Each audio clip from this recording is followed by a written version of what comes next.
Hey moms, welcome to the Gather Moms podcast. My name is Kate. And I'm Rebecca. We've created this space just for you because we're both moms and we get you. Yes, we believe there truly ain't no hood like the motherhood, and we need to be in this together.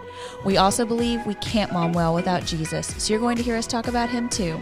Follow us on Facebook and Instagram at Gather Moms and make sure to hit subscribe so you don't miss a single episode. All right, mamas, let's jump in.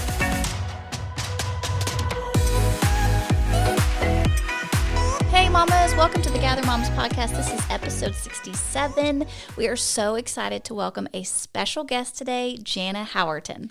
We absolutely adore Jana. She is very special to Rebecca and I because she is the pastor's wife of our pastor and also our friend.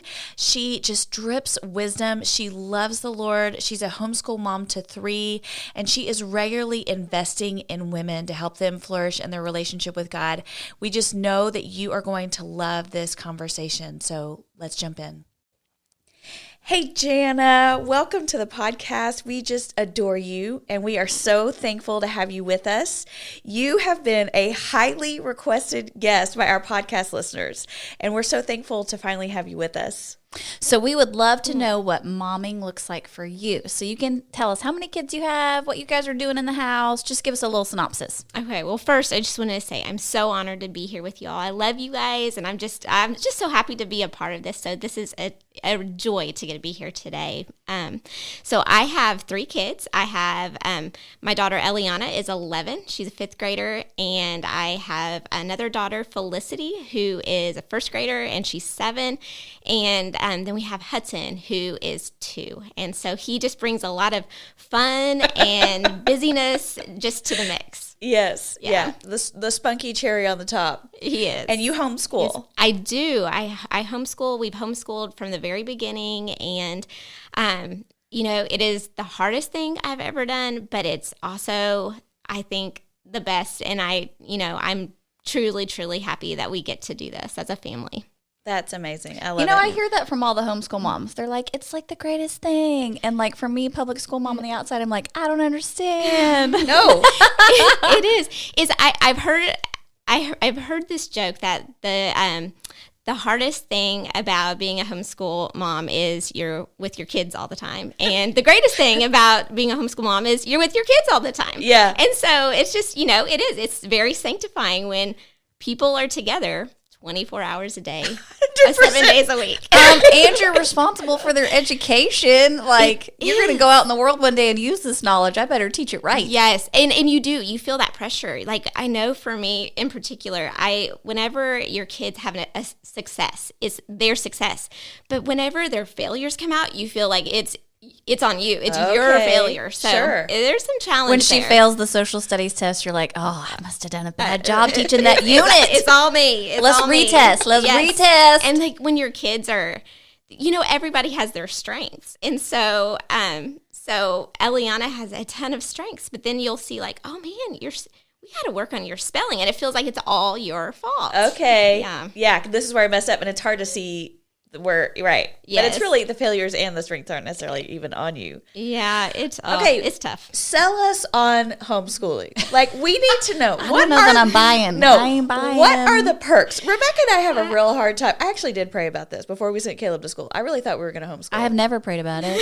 Well, maybe during COVID when I had to, but I don't want to hear what God has to say. I'm like, okay, I'm nervous. But seriously, what are the perks? Well,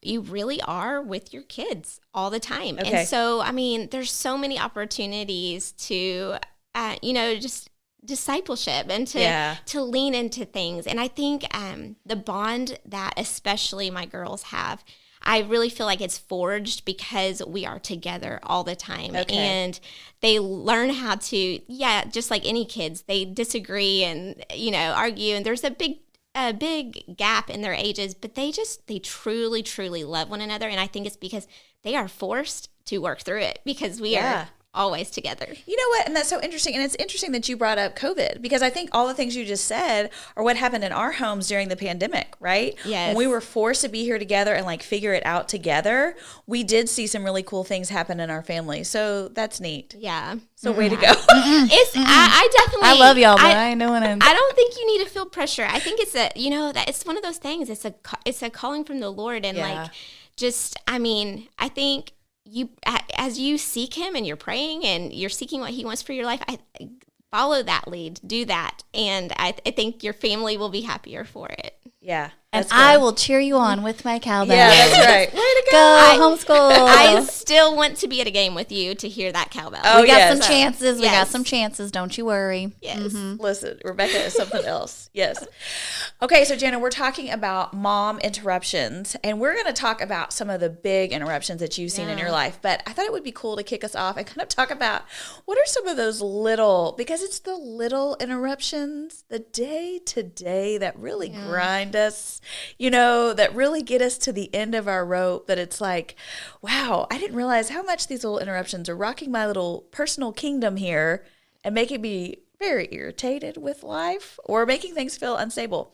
So for me personally, I I'm sitting here recording with you guys with this big old bandage on my nose because I went in to go get this little spot cut off of my nose, and they said, well, this is cancer. And then they went in and they cut and they cut and they cut. And then it looked like, you guys, that somebody had taken an ice cream scoop and scooped out my nose. That's so hard.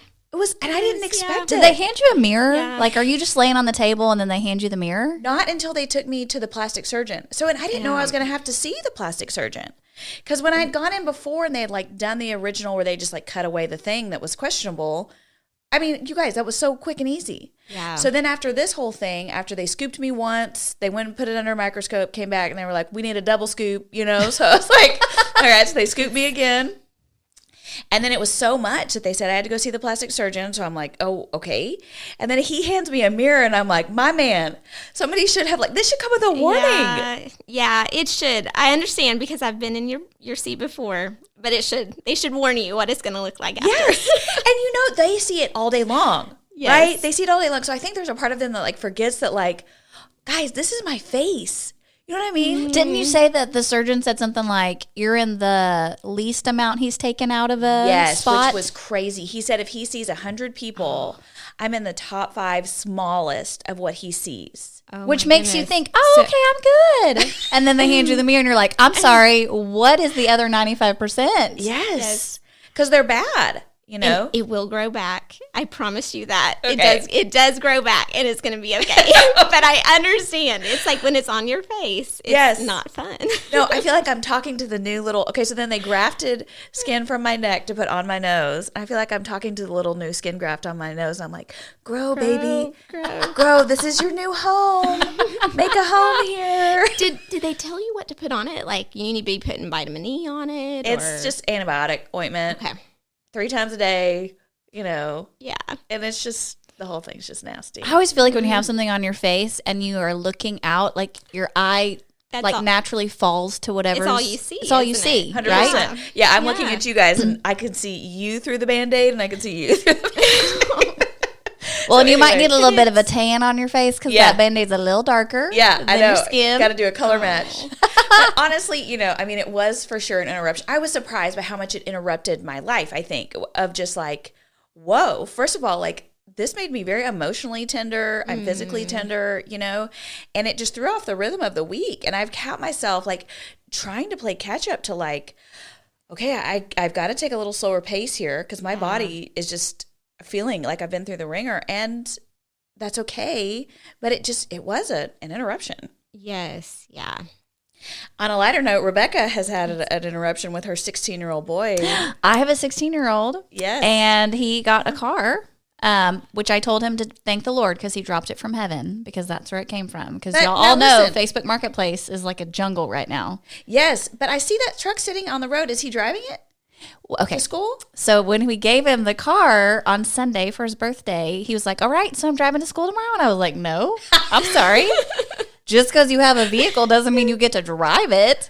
And Greg's like, What? Rebecca, why did we give him a vehicle if he's not? I'm like, because He has his license then, right? he has his license, but the school parking lot, that's where things get broken. Oh. I don't want somebody opening their car door. I know it's an old truck. It's not even new, but I'm like, you need to park far away from everybody else.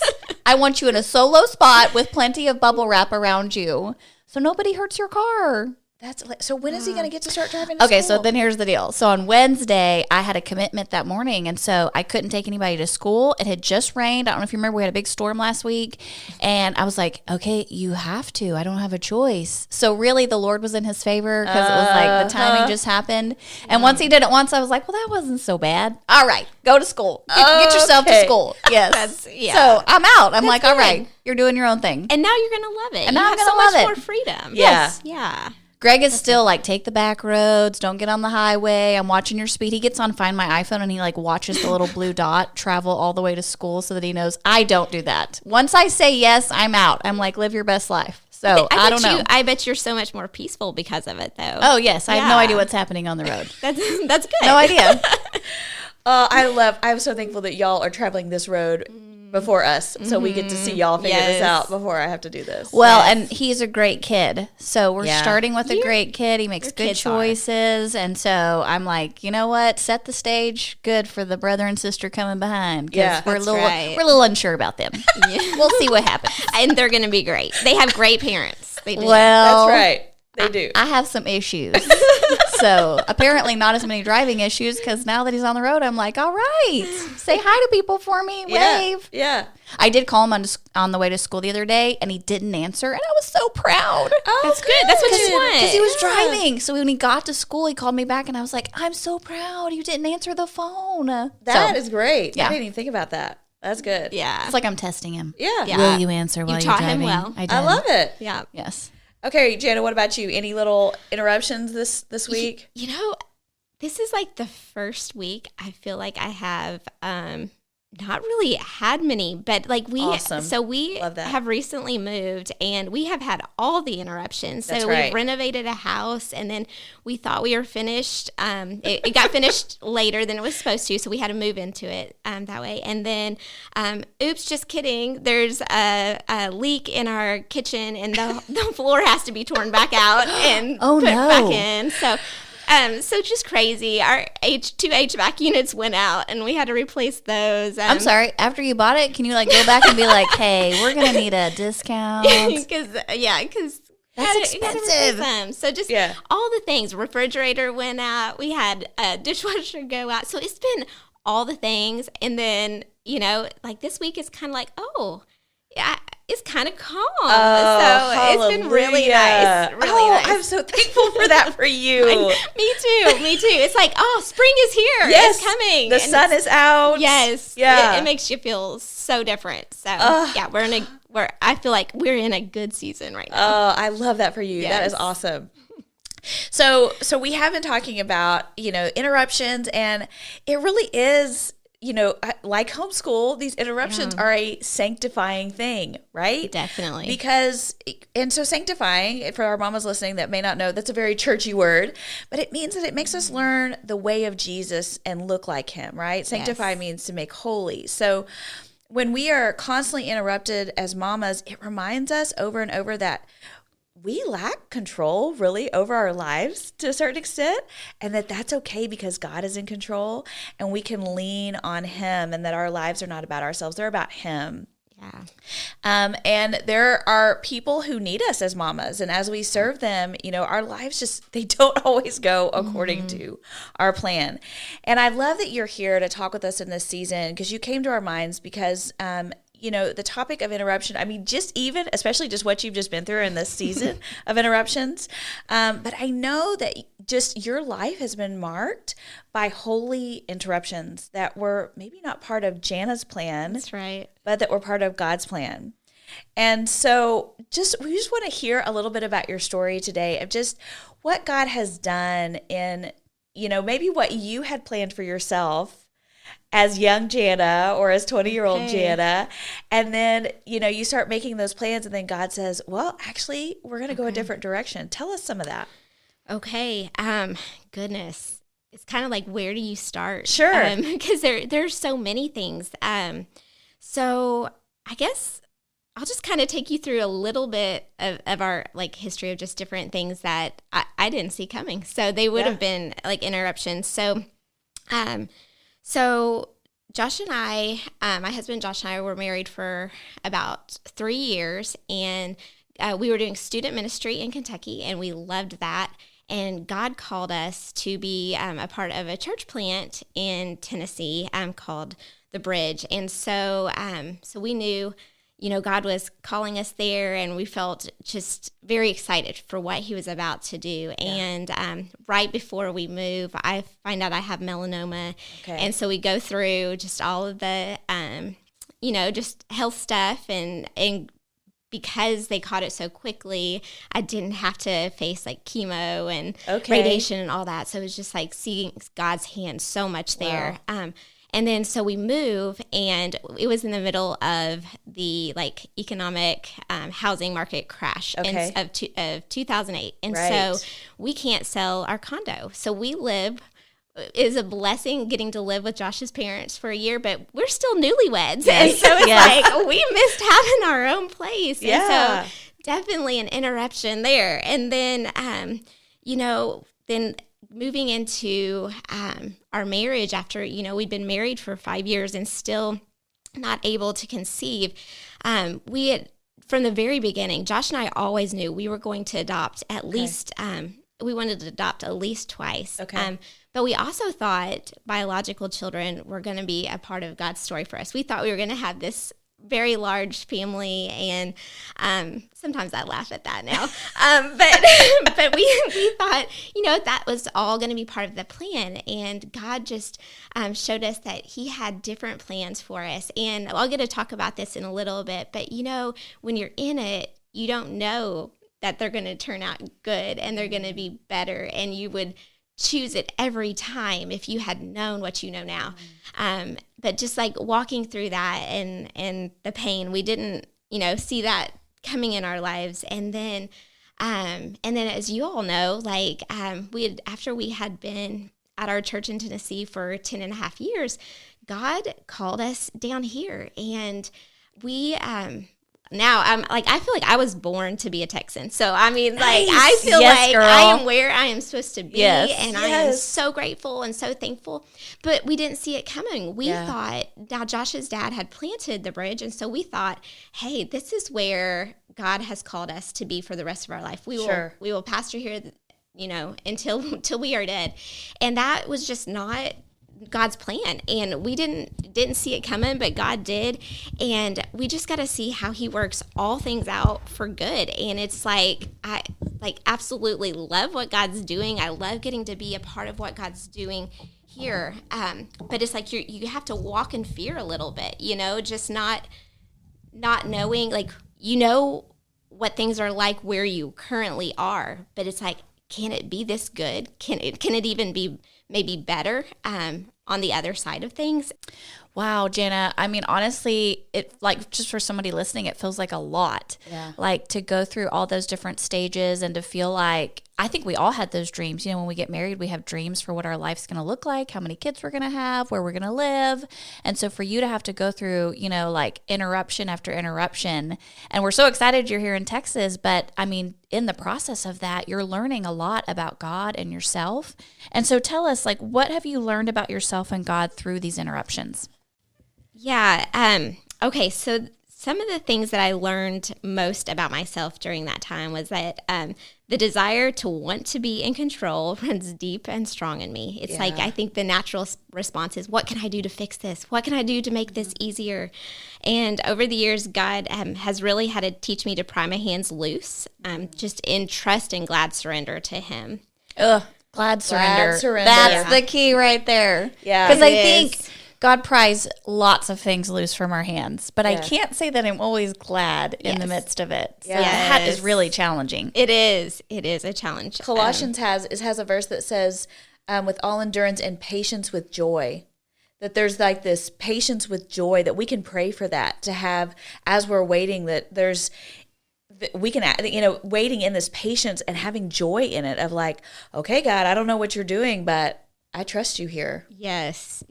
That's the place that's where I want to get to where it's just, hey, when it happens, it's just like, no, I'm going to be joyful. I'm going to remain joyful no matter what happens because I know God is in control and he has this. Yeah.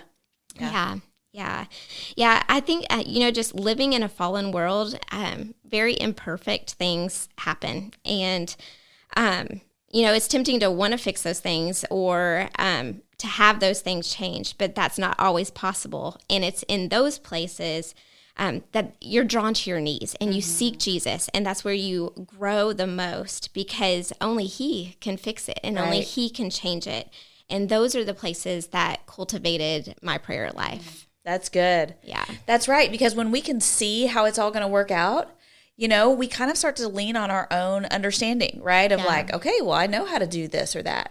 But when we don't know, when we have no idea how to handle what's coming next, you're right. That's when we call on God and we trust in him instead of ourselves. Absolutely. And that's where we grow. Absolutely. Yeah. So that's so good. I really think just the idea of glad surrender, the idea of patience, the idea of prayer, it's so funny as a mom, like I feel like prayer is like part of our job description. Yes. But we don't do it enough. I mean, even though I know I should be praying about all these things, I don't do it enough. All those things are wonderful things. So now tell us, what do you think you learned about God during those interruptions? You learned a lot about yourself. What did you learn about God? Well, he always speaks to me through scripture. And he has given me just some anchor verses in my life that have really become like life verses to me. First, I think he taught me through all the change. And I think this is very foundational for us as we walk through change and interruptions and hardship. His character doesn't change. He is present and he is doing something new. So you can trust God because his character remains the same yesterday, today, and tomorrow. And he taught me this through this verse in Psalm 145 in verses 13 through 14. If you have the time, read the whole chapter. It's perfect because it's his word, but it says, "The Lord is faithful in all his words and kind in all his works. The Lord upholds all who are falling and raises up all who are bowed down." And I think that hit me at such significant places where I was in deep grief and mourning because it reminded me, I may be in pain and it's okay. Sin, it is not sinful to be grieving or to be having a hard time. But it just was my reminder that God is kind and that is his character. That does not change no matter what I'm going through. It doesn't negate the fact that he is kind and good and merciful. And I was going to see kindness in what he was working in my life. And so he was going to be the one who upheld me too. It says that he upholds all who are falling. And so I knew he wasn't going to let me fall too far. So I definitely learned that about his character. And then I learned he is present. So what we view as an interruption or something that wasn't part of our plan, it's God's call to draw near to him. Yeah. And he taught me this through, if you hear me talk often, I always want to talk from Isaiah, and I just have so much to share from Isaiah because God just really has spoken to me through that book. But he has taught me in Isaiah 43, verses 1 through 2, it says, "Fear not, for I have redeemed you. I have called you by name. You are mine." Yes. And so when you are his, you are protected, you are cared for. And it says, when you pass through the waters. So not if. It's when. You're going to go through hard times. You're going to go through challenges, but I will be with you. And through the rivers, they shall not overwhelm you. When you walk through fire, you shall not be burned, and the flames shall not consume you. And so that was just my reminder, no matter what I'm going through. I think we think whenever things are going well, God's with us. But, when it's telling us right now, when you have trouble, he is with you and he is steadfast. And so you're in good company. If you're in a hard place, just seek him because he is already present. He is already with you. He is already active and he's already working. And from that same chapter, God showed me in Isaiah 43, verses 18 through 19, that God is doing something new. So if you are in this place of just struggle and not knowing what's going on, God is working newness in your life. And it says, remember not the former things, nor consider the things of old. Behold, I am doing a new thing. Now it springs forth. Do you not perceive it? I will make a way in the wilderness and rivers in the desert. So God doesn't always want to do the same thing in our life. Sometimes he wants to do something new, something different. So whatever you're facing, you can see it as an opportunity for God to use it to bring about something new in your life, something different that you didn't expect. You may not know where he's going to take you, but you know that he's working all things out for your good and his glory. So it's going to be good. That brought tears to my eyes. I feel like I needed that reminder this morning, and I wonder if I think there's moms on the other side listening that are going, yeah, I needed to remember that God is good and kind, and, that it may feel like the waters are going to overtake me, but they won't, because he's got me. He won't let you fall. That's right. Yeah. Right. With him ever before me, I will not be shaken. Yeah, well, and right. I love what you said about you made this idea, like an interruption, I think sometimes we take as a surprise. Like, I'm surprised, God's surprised, everybody's surprised. And the way you just framed that was that God almost planned some of these interruptions because he realizes he needs to teach us something. Yes. And when everything's going great and life is wonderful, I don't learn as well. Me either. As when things are hard and I'm having to draw near to him, what you said about him being present. You are on your knees and you're seeking his face and he shows up. Yeah. And I think that's the same for us as moms. Like when my kids' life is going great, I'm really happy for them, but I'm like, dude, it's not going to always be this way. So I got to teach you something new. So put the iPad down and come over here and I'm going to teach you how to fold some clothes, you know? Yes. And they don't like it. They roll their eyes. They're frustrated. And so it's like that with God, I'm like, I'm frustrated, God. Everything was going great. Why'd I have to have this interruption? But God's on the other side going, I need to teach you something and you're not listening so good when everything's going great. Yes. Absolutely. Well, and in our kids, when they are having hard times, isn't that when we forge such a bond with them? Yes. Right? When we have to get into those deep, hard places with them. And, I'm never going to be a woman who's going to ask for God to send hard things my way. But I can, honestly, with a sincere heart, praise him genuinely for those places that have been so hard, because that is where I have found him to be so good and kind. Yes. And it's without those moments, I don't know where I'd be in my walk with him if he hadn't allowed those things in my life. That is where he showed himself and I really got to know him. Absolutely. I mean, that's where we know him the deepest. Like, we can read about him and learn about him through scripture, and that we need to be doing that. But when we are walking with him and seeking him, we know him in a much, much deeper, more personal way. Yeah, that's so good. So, for those moms that are listening and their worlds are being interrupted right now, what would you want them to know? Yeah. You might be tempted to think that you're going to be okay when what you're going through is over. But I just want to encourage you with the truth that our hope is not in the end of a season. It's in the power of a living God being with us in the midst of it. He sees you. God sees you. He's present. He's working. He's still writing your story. He is not finished. And I've heard this saying, don't put a period where God put a comma. Mm-hmm. And so he's still writing. It's not over. He's at work. So cling to Jesus and know that he's giving you a testimony that tells of his goodness and his grace. He is kind in all things. Gosh, that is so good. Well, I love what you said, too. It's not the end of a season, because I do think I get excited, like, okay, this is almost over. Girl. It's almost done. Yeah. Everything's going back to normal. For sure. Life's going to be fine. Yeah. Yes. And it's like, I don't know. I wonder if God just giggles. He's like, oh, sweet girl. Yeah. I got more. Because I got more. It's like you may have a little bit of a lull, but hey, a new season's coming and it's going to have its own interruptions. That's and right. More to learn, more to teach. And yeah. We're always craving rest, right? Yes. It's always like, I want to get through this so that we can rest, so that we can have a breather. And, I think what you're saying is our only real rest is found in God, and he offers us the rest of God, right? That Sabbath rest, that holy, good rest where he takes on our burdens and we walk with him, and, that we can experience every day, no matter what is going on in our lives. Absolutely. So let's ask this question. If you could go back would you do anything differently when those divine interruptions happened? Or looking ahead to the future, are you like, okay, next time, this is how I want to handle that?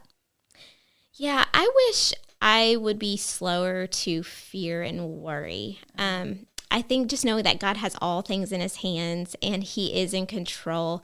I would like, God has asked me to do a lot of hard things in my life. But I do them because I love him and I want to be obedient to his call. But I think sometimes I can get caught up in the fear, just kind of like even like Moses, like, but God, me? Why me? Like, yeah. I'm this, and this, and I can't do that. And I think I just wish I would, like, just what you were talking about earlier, Kate, just joy, just like walk in it with joy. Like, I don't know, I don't understand, but if God's called me to this, I'm just going to walk in glad surrender, and I'm going to be joyful and just not so scared all the time, because Satan wants us scared. Yeah. Because then we're less fruitful. So I just would like to just walk in fullness of joy and just glad surrender to what the Lord wants to do.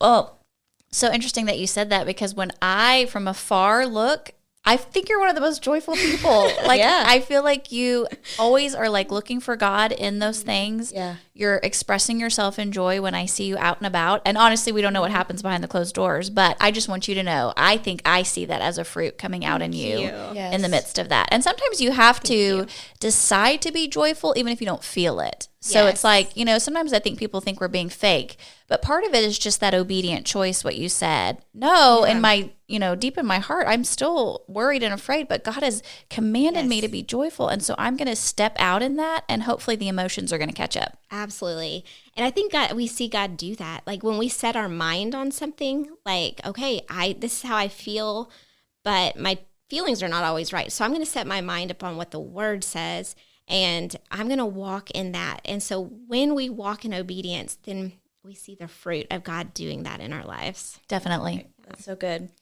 Okay, Jana, thank you so much for having this conversation with us today. Having me. I know this is going to be one of our mama's absolute favorites. It's one of mine. Honestly, I feel selfish. I mean, I feel like you ministered to me today. I needed this word. And so I am so thankful to be reminded of just the goodness and the kindness of God, that he's got me and I can find my rest in him. Even if I have a bandage on my face for 2 weeks, I don't have to wait for the end of 2 weeks for life to be good. I can find God good right here, right now in this moment, as he's drawing me closer to him. So we want our mamas to be able to connect with you. Tell them, how can they find you on the socials? Okay. Well, thank you for having me. This has been so much fun. I have loved this so much. It's been so good to just get to spend time with y'all, and I've loved it. You can find me on Instagram and Facebook, just under Jana Howerton.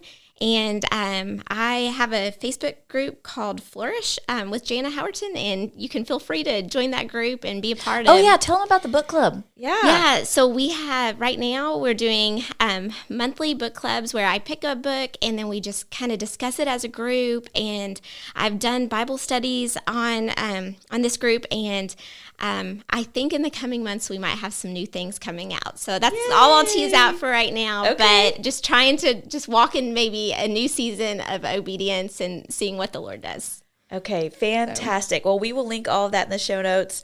Thank you again so much, Jana, for being here. You're the best. You're the best. Thanks for having me. We're all the best. I love this. This was great. Best. I so enjoyed this. Okay, we love you, moms. We'll see you next time. Bye. Do you know a mom who needs support and encouragement? Send her the link to the Gather Moms podcast today and connect her to this community. You can also help other moms find this podcast by leaving a rating and review.